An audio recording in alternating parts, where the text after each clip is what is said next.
le nouvel esprit public, Philippe Meyer. Bonjour.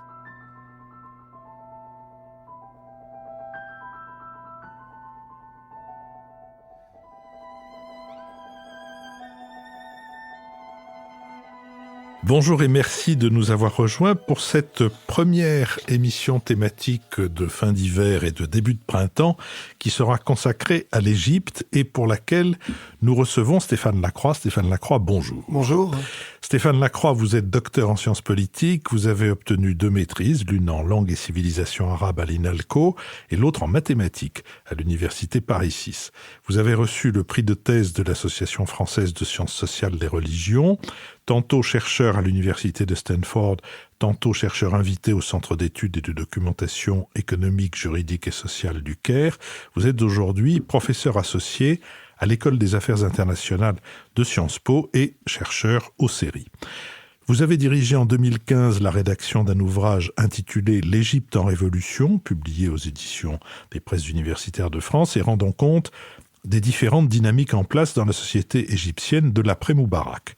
Vous livrez notamment, aux côtés de Ahmed Zagloul Chalata, une investigation sur ce que vous appelez le salafisme révolutionnaire et retraçant avec précision l'émergence d'une forme nouvelle de militantisme islamiste apparue entre 2011 et 2014. C'est vous qui clôturez l'ouvrage avec 2 biographies, l'une de Khairat al-Shater, l'homme fort des frères musulmans, et l'autre du leader de la prédication salafiste, Yasser Bourhami. L'Égypte est aujourd'hui à la veille du premier tour des élections présidentielles qui se tiendront du 26 au 28 mars. Les candidats à la magistrature suprême avaient jusqu'au 29 janvier pour déposer leur dossier, mais nombre d'entre eux ont subi des pressions les contraignant à se retirer au fur et à mesure de la campagne. Le président Al-Sisi peine à convaincre, à l'heure du bilan de son premier mandat. Auteur du coup d'État de 2013 qui avait renversé Mohamed Morsi, il est aujourd'hui confronté à une situation économique et sociale critique après la réduction des subventions de l'État aux produits de base et la chute de la livre égyptienne qui frappe durement les classes populaires depuis la révolution dite de Papyrus entamée en 2011 à l'aube des printemps arabes. Contraint à la démission en février 2011, Hosni Moubarak, au pouvoir depuis 1981, gouvernait un pays gangréné par la corruption, le népotisme, la précarité alimentaire et de nombreux blocages politico-institutionnels. Des milliers de manifestants s'étaient retrouvés place Tahrir, au cri de Moubarak dégage, ou encore pain, liberté, justice sociale. S'en est suivie une période de libéralisation politique menant en juin 2012 à l'élection de Mohamed Morsi, membre de l'Organisation des Frères musulmans, et façonnée par des décennies de régime militaire autocratique, les institutions égyptiennes, foncièrement hostiles aux Frères musulmans, semblaient peu enclines à laisser les manettes du pouvoir au président élu. Ce dernier s'est alors appuyé sur le camp islamiste faisant adopter en décembre 2012 une constitution renforçant le rôle de la charia dans la législation. Dénoncé par les différents camps adverses, le nouveau régime a fait alors face pour la première fois à une profonde crise de confiance. Les frères musulmans au pouvoir ont dû essuyer différents sabotages menés par l'institution militaire, avec entre autres des coupures d'électricité, des pénuries d'essence et une campagne très hostile dans les médias égyptiens, sans compter la suspension des aides de l'Arabie saoudite et des Émirats arabes unis. Le président Morsi, victime d'une récession économique sans précédent, a connu à son tour une révolte populaire, soutenue cette fois par un coup d'État militaire le 3 juillet 2013. La résistance pro-Morsi fut réprimée dans le sang et le maréchal Abdel Fattah al-Sisi porté à la présidence de la République en mai 2014. Aujourd'hui, l'Égypte a toujours une économie en berne et fait face à une crise sécuritaire marquée par une insurrection armée au Sinaï qui s'étend sporadiquement au reste du pays. Du côté des droits de l'homme, le tableau est aussi sombre puisque le régime de Sisi profite de la lutte antiterroriste contre l'État islamique pour emprisonner et torturer nombre d'opposants politiques chaque jour.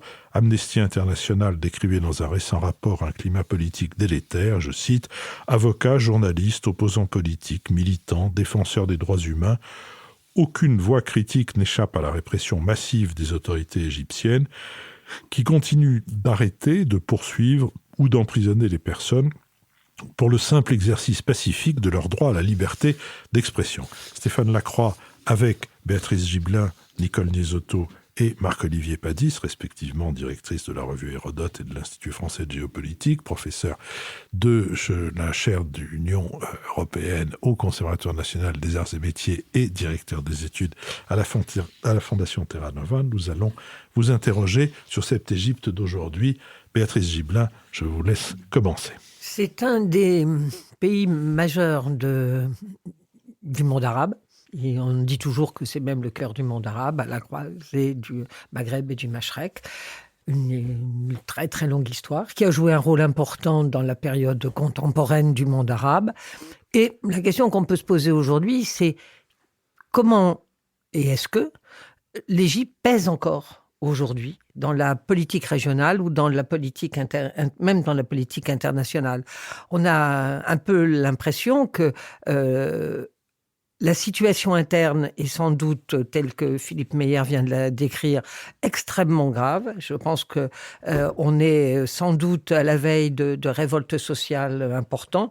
Vous avez rappelé le slogan « Pain, liberté et justice sociale ». Je veux dire, il peut être repris aujourd'hui exactement de la même façon. Et la situation me semble extrêmement difficile. C'est 90 millions d'habitants, l'Égypte. Alors, ça fait peut-être 1 million de kilomètres carrés, mais tout le monde sait que tout le monde est dans la vallée et qu'on est sur à peu près moins de la moitié pour pouvoir cultiver, et nettement moins. On est sur des densités rurales absolument colossales. C'est plus de 1000 habitants au kilomètre carré en milieu rural. Tout ça fait des situations extrêmement difficiles. Et on ne voit pas comment l'Égypte, les dirigeants...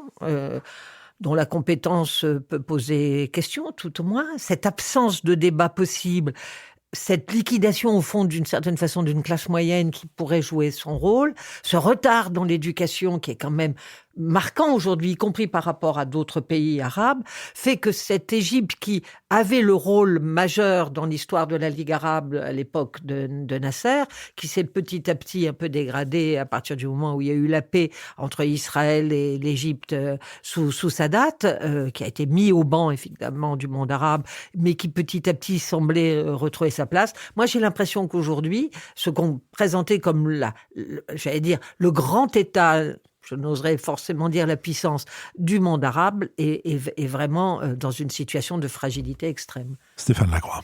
Je partage votre analyse. Je pense que l'Égypte est dans une crise intérieure et régionale majeure, c'est-à-dire qu'effectivement, elle ne compte plus comme elle comptait, à tous les niveaux d'ailleurs. Au niveau culturel, par exemple, il y a encore 30 ou 40 ans, tout le monde regardait des films égyptiens, c'était le Hollywood du monde arabe. C'est moins le cas aujourd'hui, par exemple. C'est-à-dire qu'il y a d'autres pays...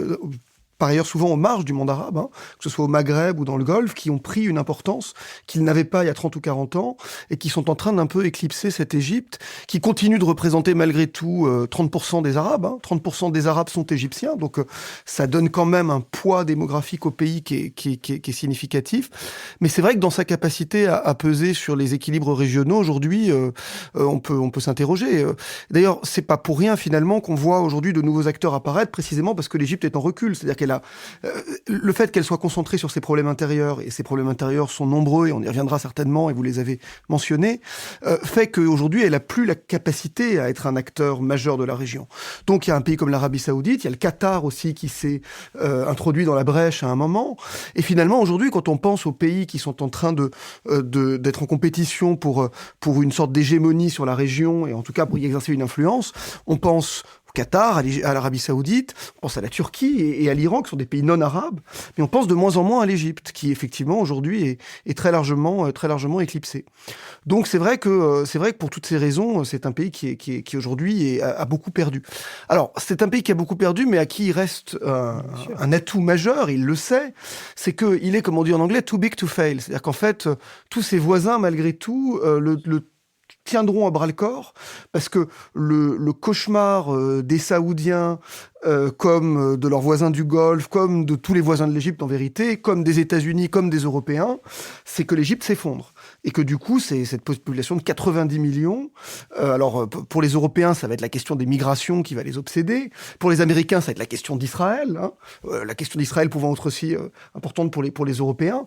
Mais pour beaucoup de raisons, tout le monde va tenir à bras le corps ce pays qui aujourd'hui est dans une situation Et dans une situation difficile. Mais même s'ils veulent le tenir à bout de bras, les contradictions internes, les tensions internes, est-ce que ça suffira à tenir, sauf avec une répression toujours plus forte, et là, ça sera l'Occident qui sera en porte-à-faux. Parce que déjà, je trouve qu'on réagit peu à ce qui est une oppression, vraiment, on est de nouveau à la torture, on est de nouveau avec une police de sécurité importante. Tout ce qui manifeste une opposition est directement menacé. Donc, est-ce qu'on peut imaginer à quel prix tenir la stabilité de l'Égypte? Ça Stéphane Lacroix. Un prix très très lourd à payer. Le prix est très lourd, il l'est déjà. Enfin, je veux dire, on est dans une situation qui est pire que sous Moubarak. Sous Moubarak, il y avait finalement des espaces de liberté qui s'étaient constitués dans les années 2000. Et la lecture que fait Sisi, c'est que c'est précisément parce qu'il y a eu ces espaces de liberté qu'il y a eu la révolution. C'est-à-dire que Moubarak avait, dans les années 2000, voulu se construire l'image d'un, comment on pourrait dire, d'un autocrate bienveillant. C'était l'image que Moubarak voulait aussi renvoyer à l'international. C'est-à-dire, on n'est pas tout à fait des démocrates, mais regardez, il y a une presse semi-libre, il y a des ONG qui peuvent travailler dans certaines limites. Voilà ce qu'on pouvait faire sous Moubarak dans les années 2000.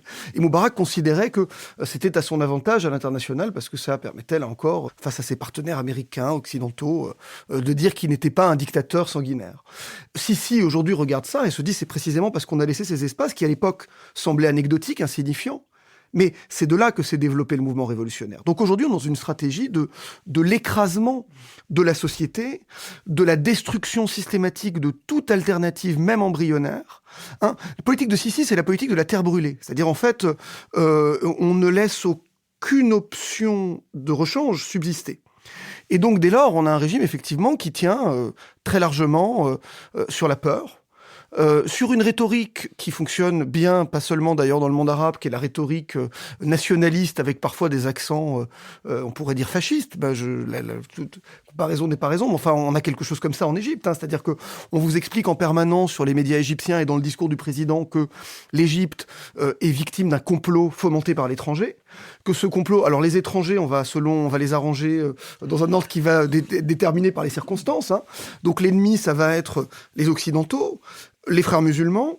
On vous explique que les frères musulmans ont été soutenus par les Occidentaux et qui sont arrivés au pouvoir parce qu'Obama les a portés au pouvoir.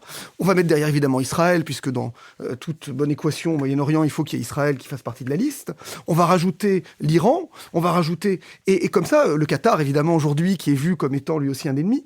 Et donc, on va vous expliquer que la révolution a été un complot qui a été fomenté par tous ces ennemis de l'Égypte qui se sont ligués pour détruire ce pilier du monde arabe, qu'ils ont utilisé les frères musulmans un peu comme idiots utiles pour renverser cette grande institution qui est l'armée, qui était un peu garante de l'État, et que donc, heureusement, l'armée a réussi à déjouer le complot, et que donc la vraie révolution, c'est celle de juillet 2013, c'est-à-dire celle qui renverse Morsi. Aujourd'hui en Égypte, dans le discours officiel, la révolution, c'est plus 2011, c'est 2013. Et donc, on réécrit l'histoire avec un récit qui est un récit nationaliste, fondé sur une théorie du complot, en vérité, et avec des accents fascisants, parce que du coup, il faut ensuite traquer les agents de l'ennemi. Et ils sont partout, les agents de l'ennemi. Donc aujourd'hui, la catégorie frères musulmans, on n'arrête pas de l'étendre en Égypte. C'est-à-dire que vous avez eu des images tout à fait surprenantes. Vous avez, par exemple, un copte qui se retrouve en procès et accusé d'appartenance aux frères musulmans. Et le malheureux montre son poignet où il a une croix. Il dit, mais je suis copte, je peux pas appartenir aux frères musulmans. Moi, j'ai un ami qui est en prison, journaliste, qui était un critique des frères musulmans sur sa page Facebook, où il les critiquait avec beaucoup de véhémence. Il est aujourd'hui en prison depuis 2 ans, en détention administrative, parce que non, il n'a pas pour le moment été officiellement condamné, ou même son procès n'a pas commencé, c'est-à-dire qu'on le prolonge tous les 45 jours sa détention administrative, et les charges, pour le moment, qui sont retenues contre lui, c'est appartenance aux frères musulmans. Ce qui, pour quiconque a suivi, donc il s'appelle Ismail Alexandrani, c'est bien d'en parler, il a une contribution dans notre livre « L'Égypte en révolution », et c'est complètement absurde pour quiconque l'a suivi.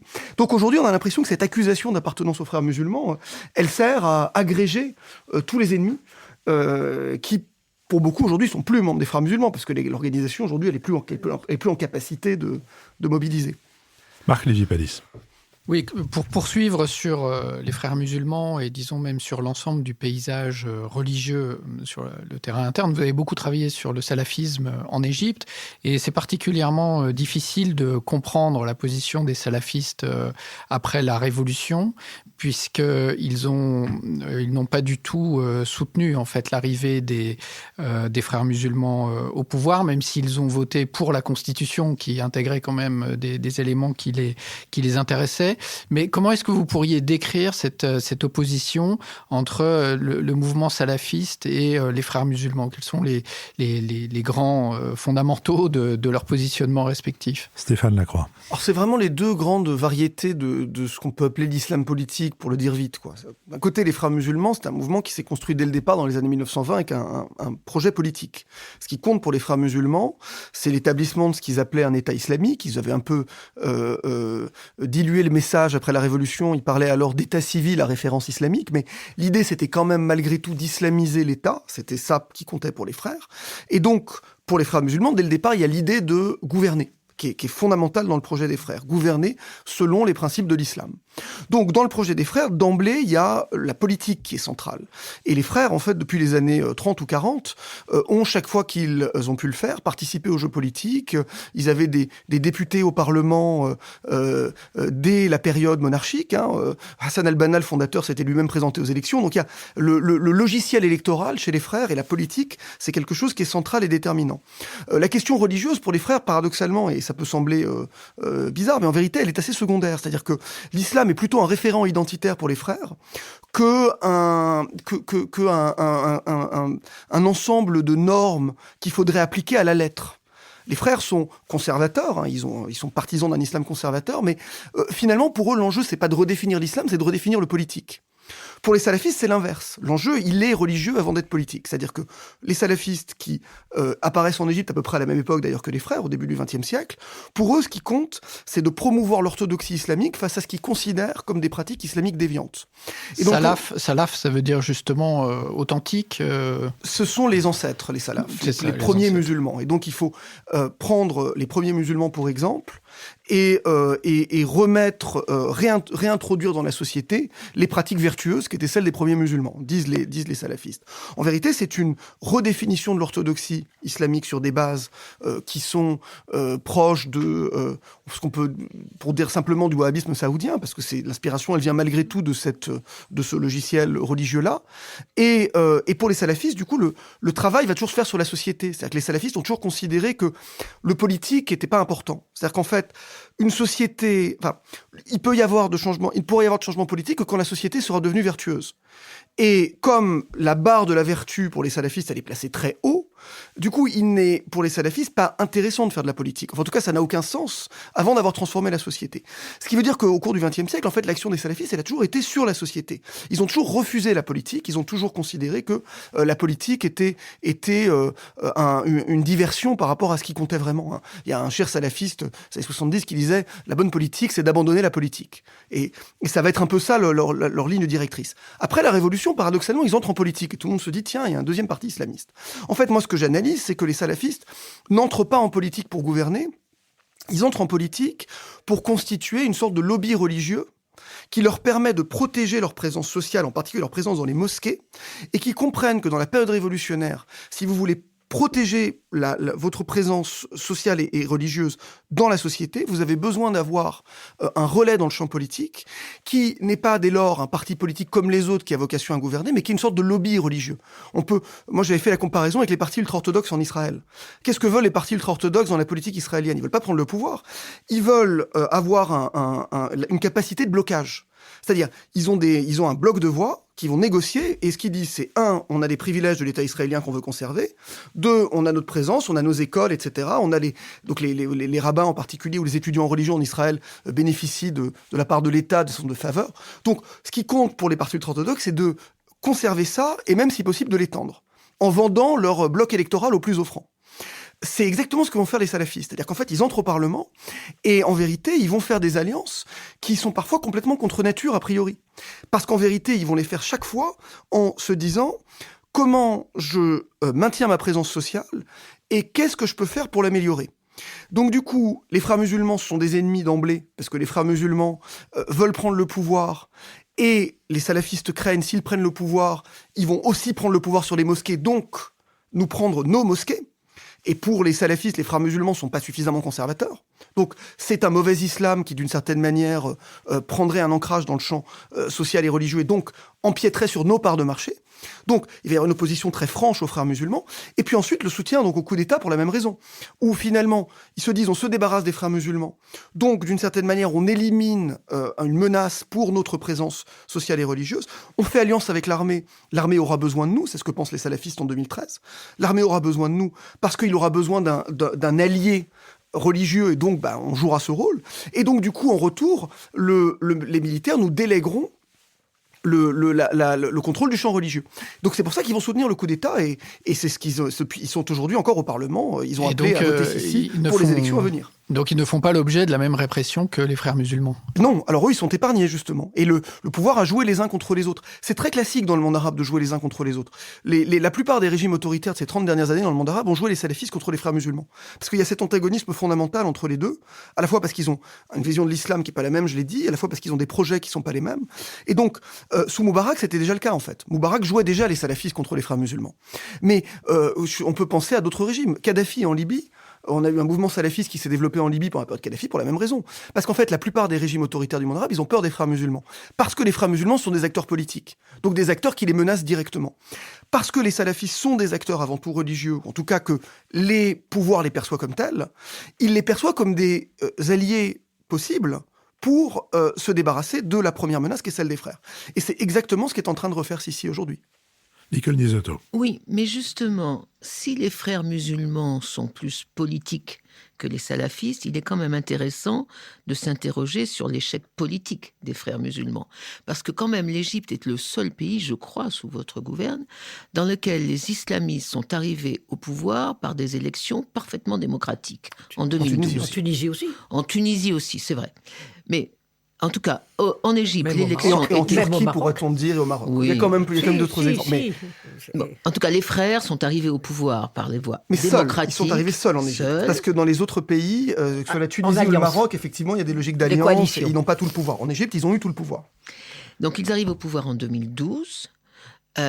Et au bout d'un an, c'est l'échec. Et ils sont renvoyés par la rue, d'une part, mais par un coup d'État militaire que nous soutenons tous occidentaux dans notre grand refus de l'hypocrisie politique. C'est-à-dire que le seul régime qui est arrivé démocratiquement au pouvoir est considéré par nous comme le pire des régimes, alors que le coup d'État militaire devient notre meilleur allié. Je ferme la parenthèse. Mais en tout cas, pendant un an, les islamistes ont eu l'opportunité de montrer qu'ils étaient un parti de gouvernement, un parti politique. Or, ils échouent. Très rapidement, très très vite, l'ensemble de la population se focalise contre ce gouvernement. Alors, est-ce que vous pouvez nous expliquer cette contradiction ? Parce que si les salafistes ne sont pas un parti politique, si ce sont les frères musulmans qui ont l'apanage du politique et qu'ils échouent si vite et si grandement, quelle en est la raison ?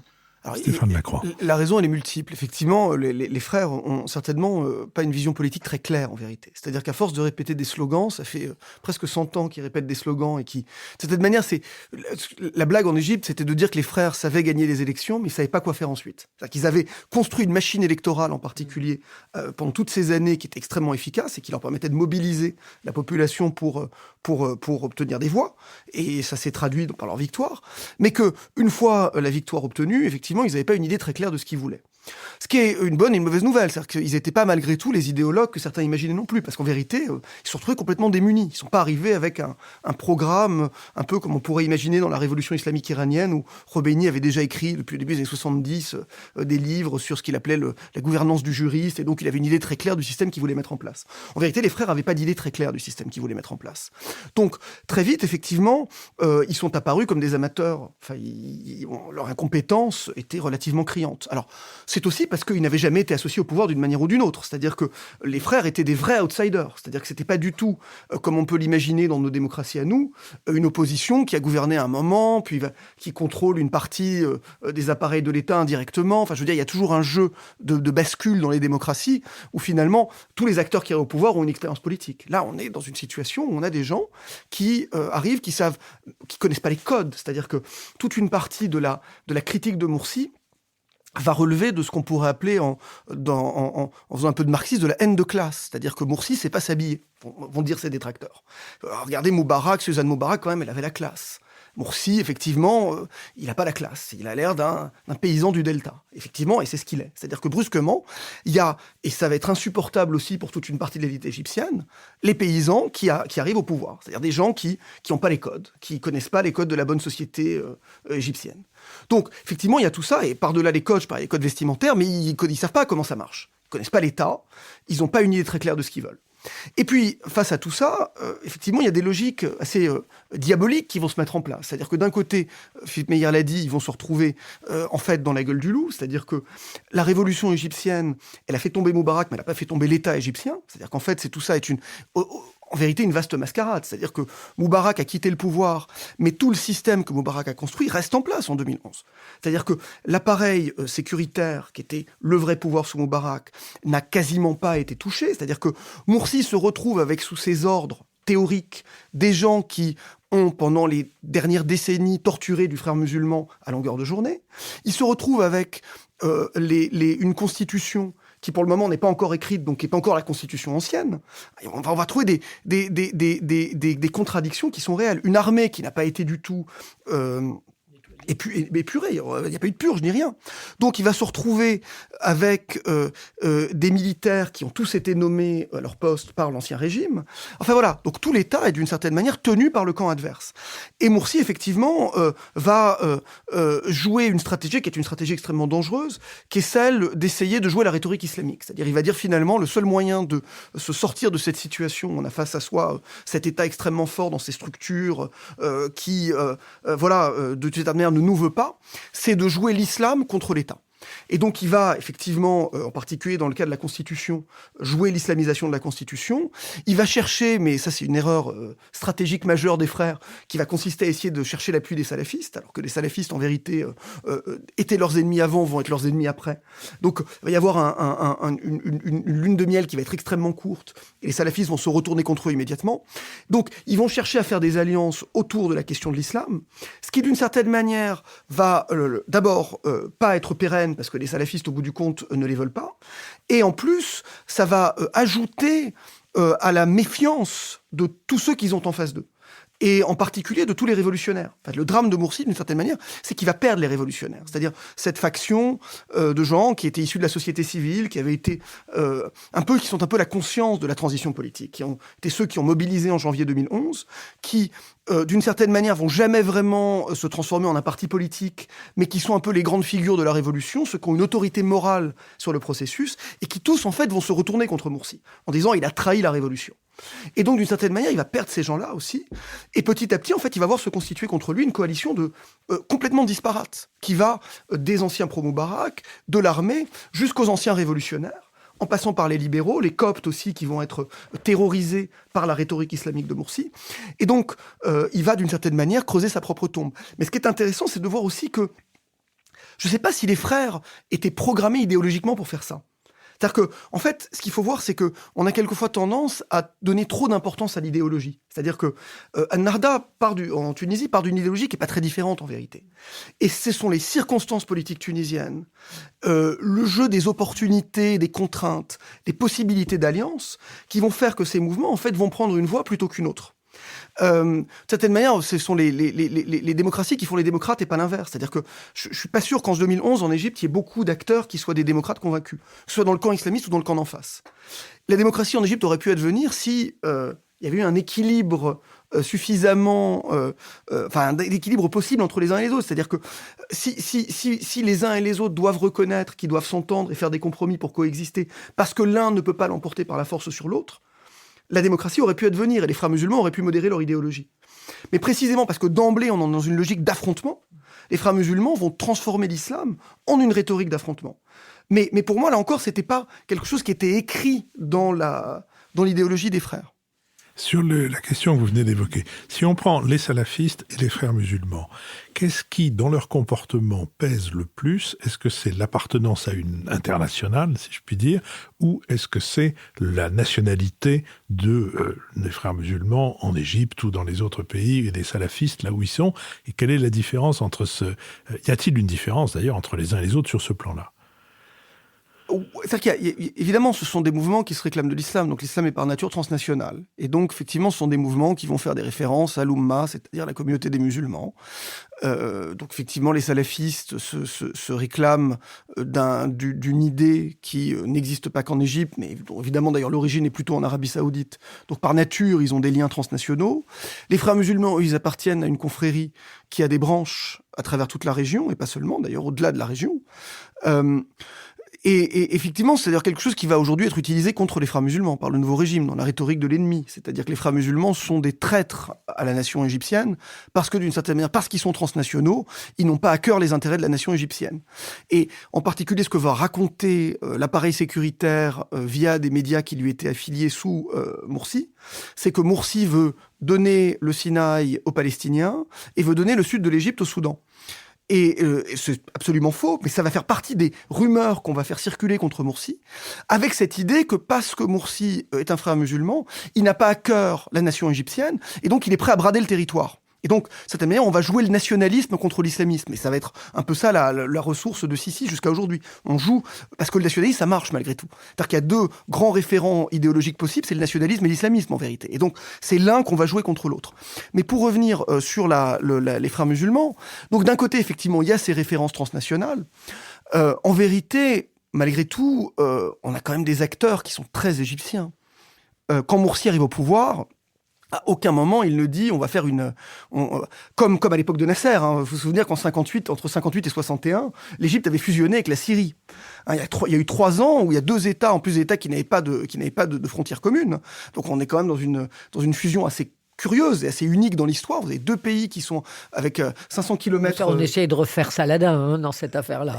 On essaie un peu de refaire Saladin aussi, voilà. Puis les Mamelouks qui avaient été des deux côtés. Non, on retrouve un peu des continuités historiques, mais malgré tout, vous avez quand même 2 pays qui sont séparés par Israël en particulier, qui s'allient l'un avec l'autre, mais pas seulement qui s'allient, qui fusionnent géographiquement. Alors ça n'a pas marché en vérité, et en 61, l'expérience échoue. Mais ce qui est intéressant, c'est que Morsi va jamais proposer ça. Alors même qu'il pourrait, puisqu'il a les islamistes qui sont au pouvoir en Tunisie au même moment, la Libye à l'époque où les islamistes sont forts, donc on pourrait même imaginer une continuité territoriale et que Morsi soit arrivé au pouvoir en disant on va recréer un grand État pan-islamique qui irait de Tunis jusqu'au Caire. En vérité, à aucun moment il ne va parler de ça. Il ne va parler que d'Égypte.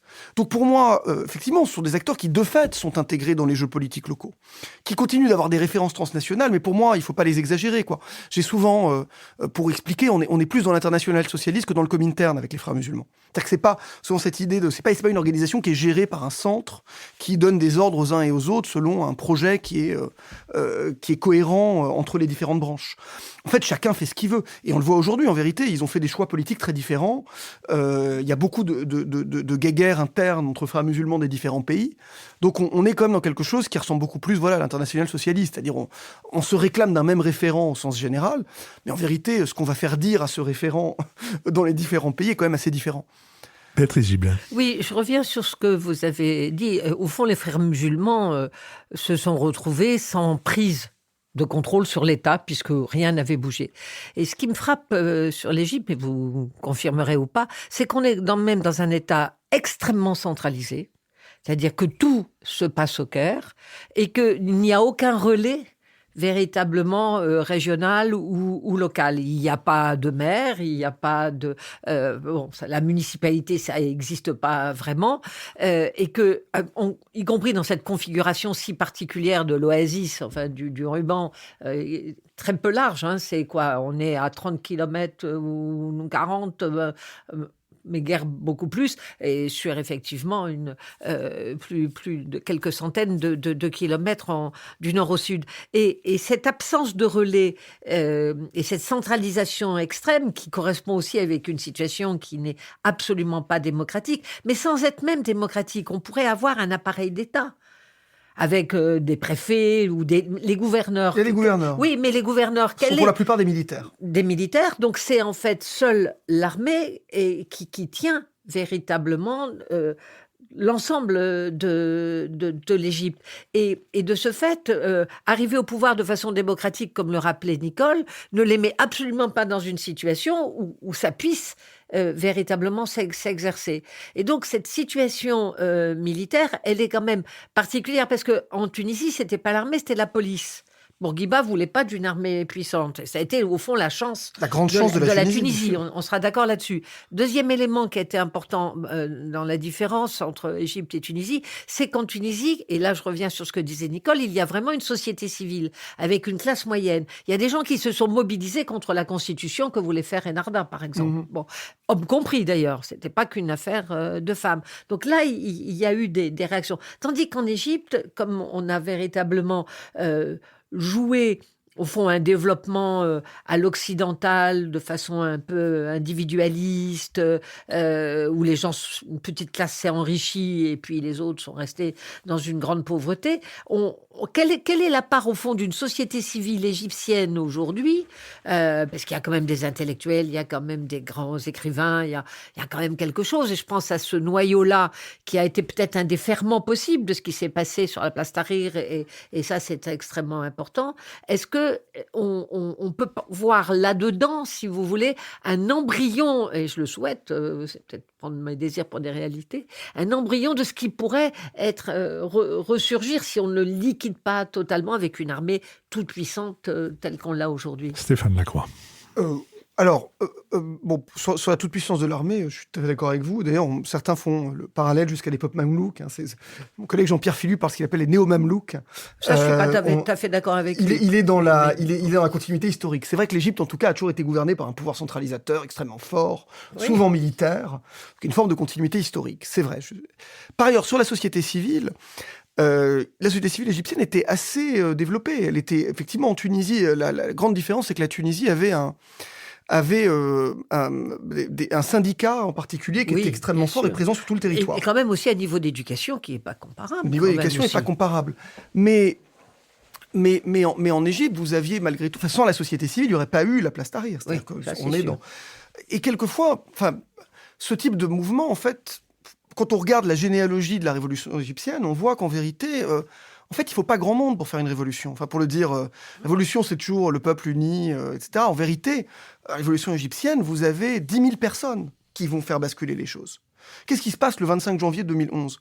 Vous avez 10 000 personnes qui sont pour la plupart des gens qui sont des activistes depuis les années 2000, qui se sont organisés dans ce petit espace que Moubarak avait ménagé pour cette espèce de façade démocratique. L'image de marque. Son image de marque. Donc il y avait un petit espace qui s'était constitué. Il y avait une dizaine de milliers d'activistes qui tous avaient participé à des mouvements dans les années 2000, étaient inscrits sur des pages Facebook, se rassemblaient dans différents lieux. Il y avait des librairies, des salles de concert, des salles d'exposition qui avaient fait grossir un milieu culturel, intellectuel, activiste. Ce sont ces 10 000 personnes qui se rassemblent le 25 janvier. Donc, c'est comme ça que ça part. Pourquoi ça marche ? Parce que 10 000, la police égyptienne n'en a jamais vu autant. Elle va réagir avec une brutalité qui, d'emblée, va la discréditer, et avec des médias, en particulier Al Jazeera à l'époque, qui est présent et qui va retransmettre les images des brutalités policières sur la place. La police va se retirer, donc ils vont rester sur la place. Et entre-temps, la diffusion des images va faire que ça a provoqué une émotion dans un pays où effectivement la colère est déjà là. Les gens sont en colère, mais ils se sentent impuissants. Et brusquement, ce petit déclencheur avec 10 000 personnes va faire que tout le monde va venir sur la place et tout le monde va s'agréger. Mais au bout du compte, il ne faut pas grand-chose pour faire... C'est ça qui est toujours paradoxal, c'est qu'il faut une minorité agissante. Le peuple, comme on sait, en Égypte, ils avaient un terme très drôle pour appeler cette espèce de masse qui va dans un sens ou dans l'autre selon le moment.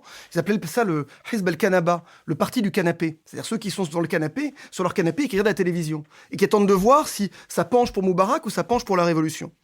Et en vérité, je pense que c'est pas propre à l'Égypte. Dans tous les épisodes révolutionnaires du monde, bien sûr, c'est vrai. L'immense majorité de la population, c'est le parti du canapé. Donc il faut cette minorité agissante. Et précisément, c'est ce que Sisi aujourd'hui essaye d'empêcher de se reconstituer.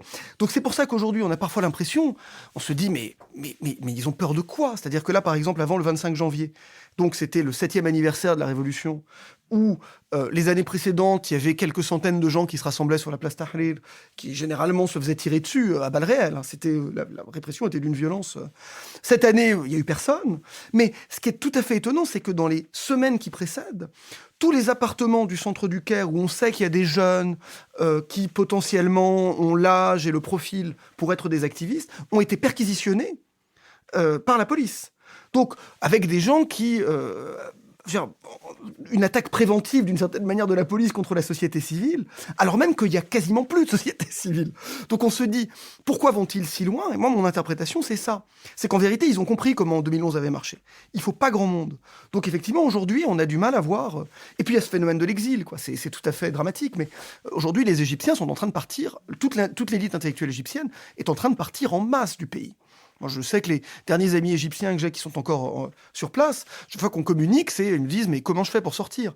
Tu peux pas me trouver une bourse, un poste quand ils sont universitaires ?» Parce qu'il y a une volonté aujourd'hui de quitter, de quitter un navire qui est en train de couler, quoi. Et tout ça est assez dramatique. Marc-Olivier Padis. Oui, je voudrais revenir sur le premier point de la discussion, qui est l'affaiblissement actuel de l'Égypte. Pour les Européens, le problème essentiel aujourd'hui, c'est est-ce que l'Égypte est capable de stabiliser la situation chez son voisin libyen ? L'Égypte est quand même le grand pouvoir structurant à cet endroit. La Libye est déstabilisée, on ne voit pas comment elle va se reconstruire, et du coup, c'est par là que passent les flux migratoires vers l'Europe. Et donc, quelle est l'attitude de l'Égypte? Est-elle capable de favoriser une stabilité de la Libye? Et d'autre part, dans la mesure où quand même l'appareil sécuritaire, vous l'avez rappelé à plusieurs reprises, est extrêmement structurant en Égypte, comment est-il possible que des mouvements terroristes se soient installés au Sinaï? Stéphane Lacroix. Alors, c'est deux questions différentes. Je vais commencer par la première sur la Libye. La stratégie égyptienne en Libye, elle consiste à soutenir le maréchal Haftar, qui est d'une certaine manière le Sisi libyen. Donc la Libye est partagée en deux camps. Vous avez à l'ouest, à Tripoli, un gouvernement, et vous en avez un autre à Benghazi, et chacun se dit être le gouvernement légitime. C'est le problème de la Libye, c'est cette division. À l'ouest, vous avez un gouvernement qui est assez proche de l'islam politique, et en particulier des frères musulmans, avec d'autres composantes malgré tout, puis il y a des enjeux tribaux, donc c'est un peu plus compliqué que ça. Mais disons que la coloration à l'ouest est plutôt islam politique. Et à l'est, vous avez un homme fort, un maréchal de l'armée, enfin qui s'est proclamé maréchal d'ailleurs, il ne l'était pas, qui est un militaire, et qui, un peu sur le modèle de Sisi, veut rétablir l'ordre en Libye par la force. Et alors, le gouvernement d'unité nationale reconnu par la communauté internationale, il est à Tripoli, il n'est pas à Benghazi. Donc en théorie, notre position officielle, que ce soit la France ou la communauté internationale, c'est de soutenir le gouvernement d'union nationale qui est basé à Tripoli et soutenu par le gouvernement de Tripoli. Mais effectivement, l'Égypte, les Émirats arabes unis, l'Arabie saoudite préféreraient que les choses soient réglées par la manière forte et pas par un gouvernement d'union nationale, parce que ça veut dire qu'il va y avoir des discussions qui n'en finissent pas entre les uns et les autres, il va falloir trouver un compromis politique. Ils préféraient que ce soit le maréchal qui prenne le contrôle et qui, sur le modèle de Sisi, élimine tous ceux qui posent problème. En France, d'ailleurs, il y a... Très intéressant, il y a une lutte au sein de nos appareils.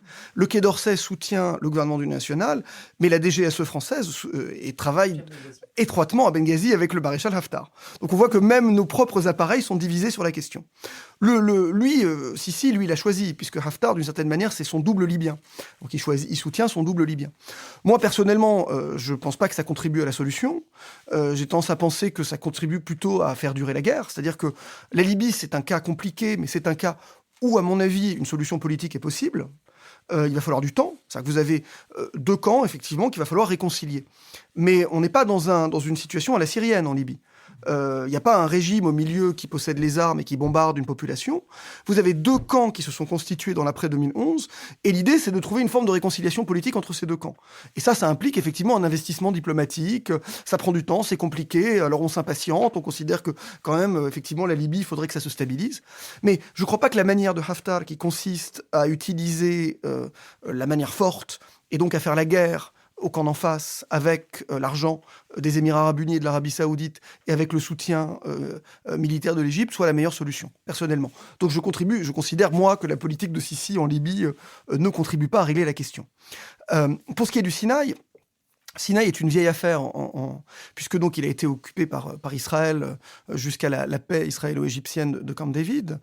Il a été ensuite donc rendu à l'Égypte au début des années 80, et il a toujours été perçu comme une sorte de région à part en Égypte. Région à part d'abord parce que par sa composition tribale en particulier, il se distingue du reste du pays.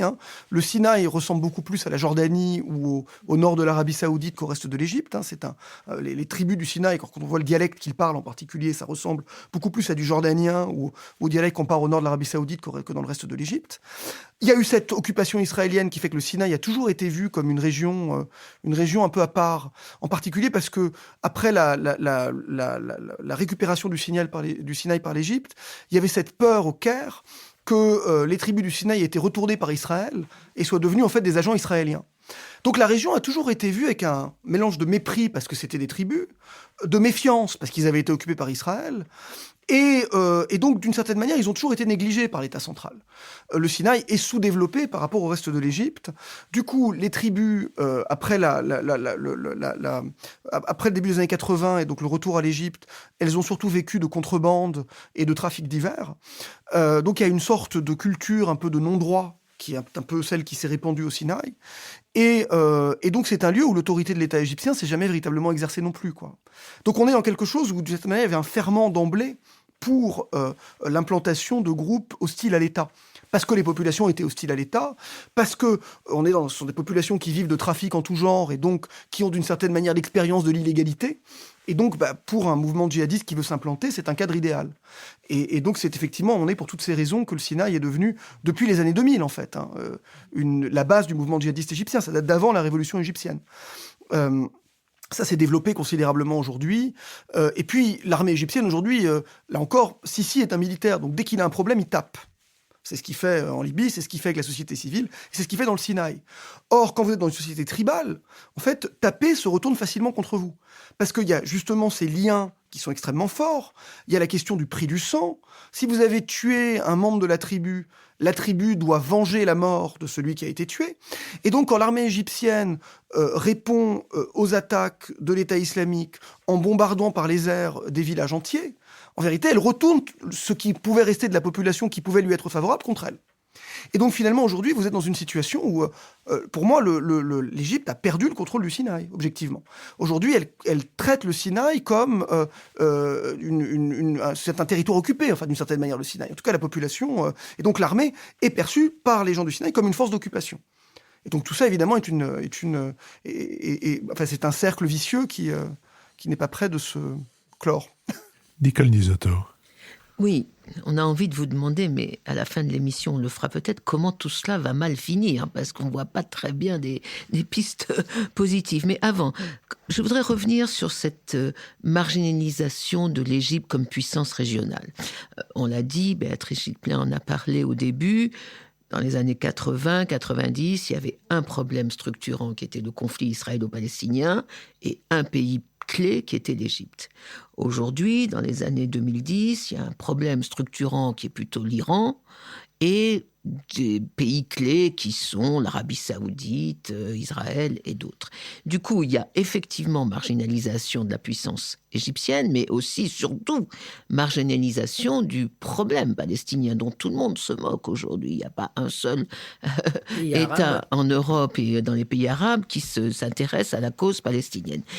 Mais est-ce que cette marginalisation de l'Égypte est un problème pour l'Égypte? Parce qu'on a l'impression de dire, oh là là, pour nous, Européens, c'est dramatique, l'Égypte n'est plus la grande puissance. Mais est-ce que ce n'est pas une aubaine pour l'Égypte de Sisi, qui lui permet d'une part de réprimer tranquillement, de s'abstraire d'un environnement régional qui est quand même extrêmement déstabilisant, et surtout parce qu'il craint, je crois, l'infiltration en Égypte, justement de ces conflits extérieurs, et l'infiltration en Égypte de ces conflits extérieurs par le biais de réseaux terroristes non égyptiens. Et c'est là-dessus que je voulais aussi poser ma deuxième question. Quelle est la part du terrorisme islamiste national, si je puis dire, en Égypte, dans le Sinaï notamment, mais quelle est la part aussi des réseaux Al-Qaïda et autres qui sont maintenant bien implantés en dehors de l'Irak et de la Syrie?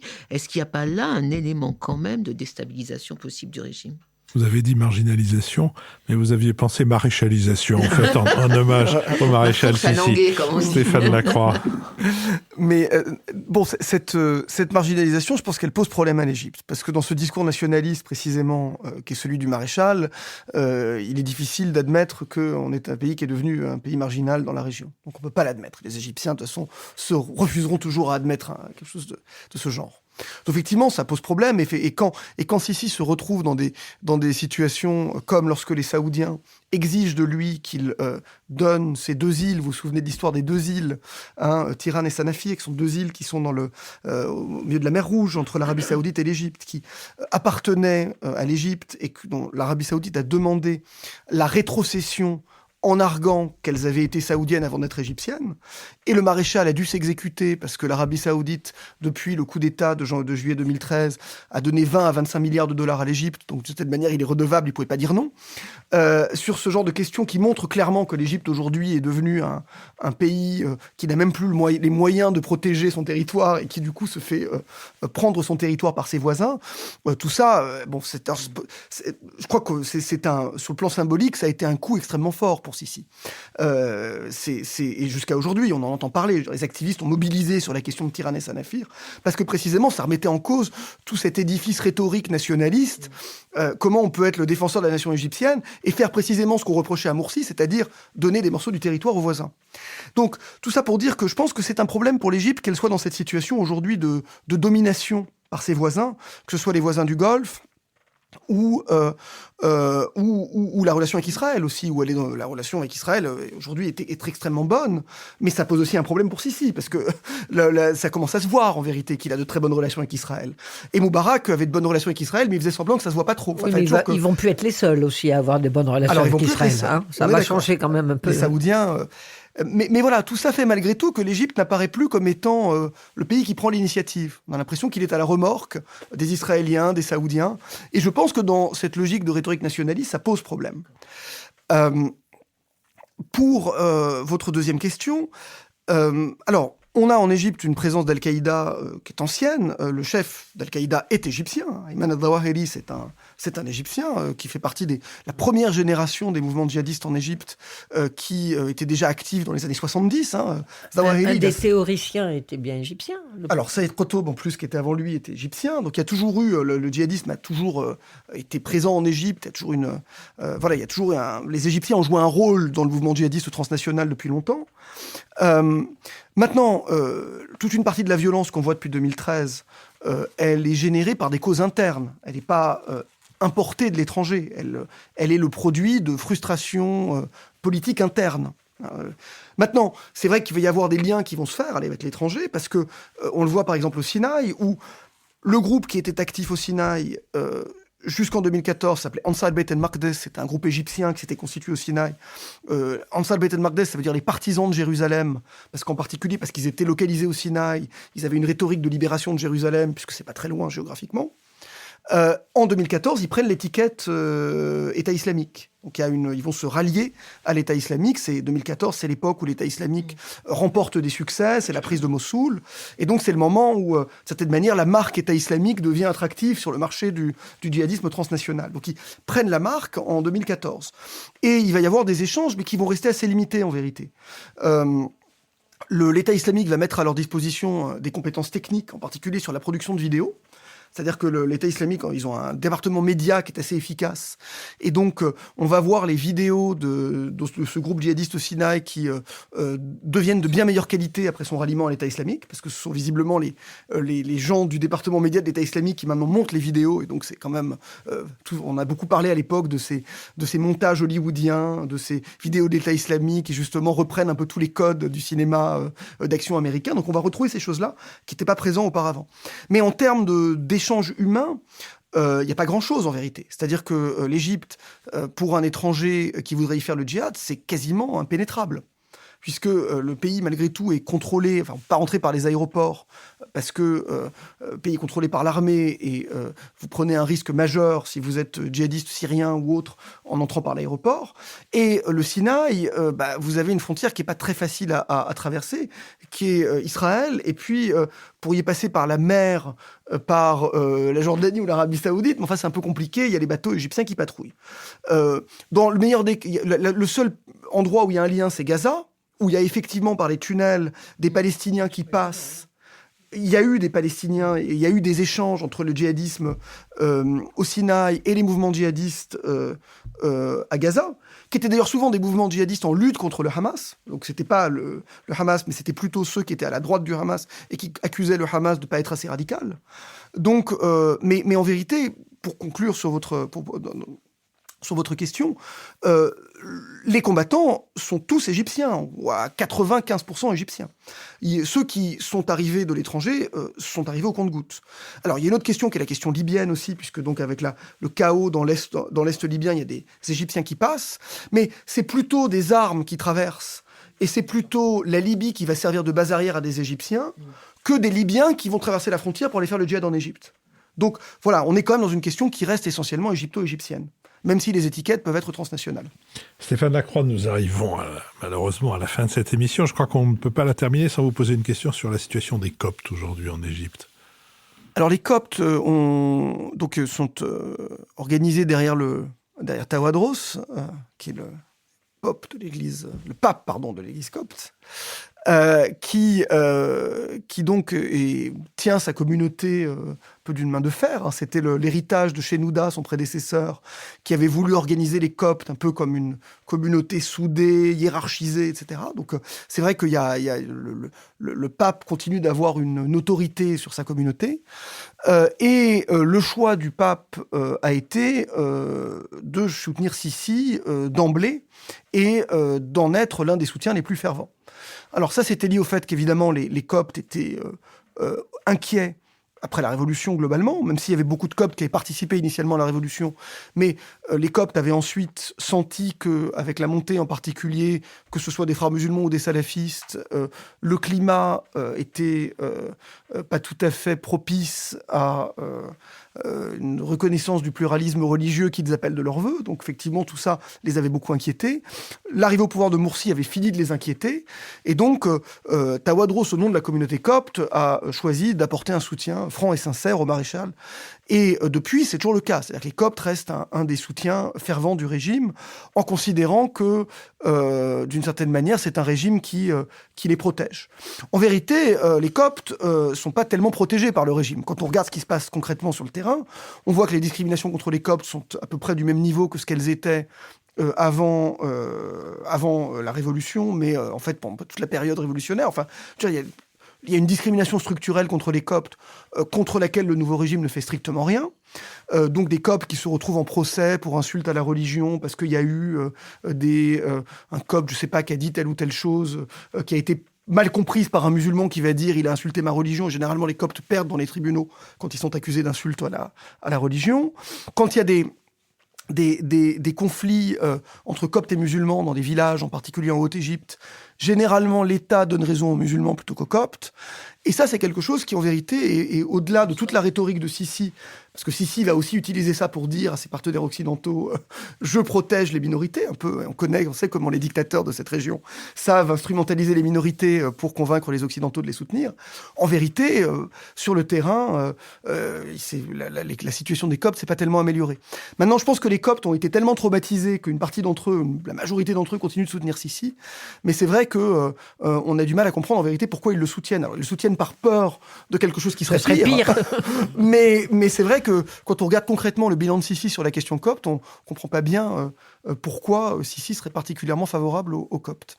Merci beaucoup Stéphane Lacroix. Je précise donc que la référence des ouvrages auxquels vous avez participé ou que vous avez signé vous-même est sur le site. J'en profite d'ailleurs pour dire que sur le site, c'est aussi là où on peut. Que peut-on faire sur le site, Nicole Diezotto? S'abonner. On peut s'abonner, absolument. Et soutenir. Et soutenir. Et par ailleurs, non seulement écouter cette émission, mais réécouter les autres si on le souhaite. C'était donc la première de nos 2 émissions thématiques de début de printemps avec Stéphane Lacroix, que je remercie à nouveau. Cette émission a été préparée avec Valentin Petit. Elle est enregistrée par Maxime Olivier au studio L'Arrière-Boutique et elle est produite par Julien Neuville pour Nouvelles Écoutes. J'espère vous retrouver la semaine prochaine pour une autre émission thématique qui sera celle-là consacrée à la question de l'oubli et de la mémoire.